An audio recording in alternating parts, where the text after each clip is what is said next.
Sheikh chilli की कहानियाँ। सूफी संत शेख मिर्च, जिन्हें सूफी अब्दुल रजाक के नाम से भी जाना जाता है, शेख चिल्ली के नाम से लोकप्रिय कादरिया सूफी थे। वे अपनी बुद्धि और उदारता के लिए जाने जाते थे। वह बादशाह शाहजहां के बड़े बेटे मुगल राजकुमार दारा शिकोह 1685 के गुरु थे। कई लोग उन्हें एक महान दरवेश मानते हैं। कुरुक्षेत्र में हरियाणा के थानेसर में स्थित एक शेख मिर्च का मकबरा है। ऐसा माना जाता है कि शेख चिल्ली का जन्म बलूचिस्तान के खाना बदोश कबीले में हुआ था। लगातार घुमक्कड़ी का जीवन जीने के कारण चिल्ली कभी भी पढ़ न सके। चिल्ली बचपन से ही चमत्कारों की तलाश में पीर फकीरों के दीवाने रहे। ये जमाना ही अंधविश्वासों, झाड़ फूंक और गंदे ताबीजों का था।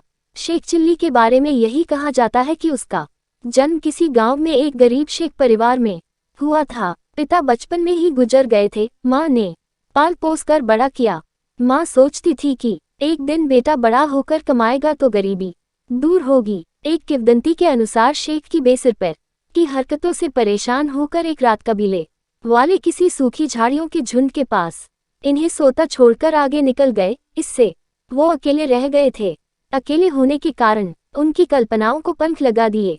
यहीं से शुरू हुआ उनकी कपोल कल्पनाओं और अजीबोगरीब कारनामों का सफर। शेख चिल्ली भारत के उपमहाद्वीप में बच्चों के बीच एक प्रसिद्ध चरित्र है। वह अपनी मूर्खता के लिए कुख्यात है। शेख चिल्ली की कई कहानियां ऐसी ही हैं जिसमें उसने छोटी सी चीज जैसे दही की हांडी से कल्पना करते करते महल बनाया। शादी हुई, बच्चे हुए, फिर गुस्से में एक लड़के को लात मारी जो असल में दही की हांडी में लगी और वह फूट गई।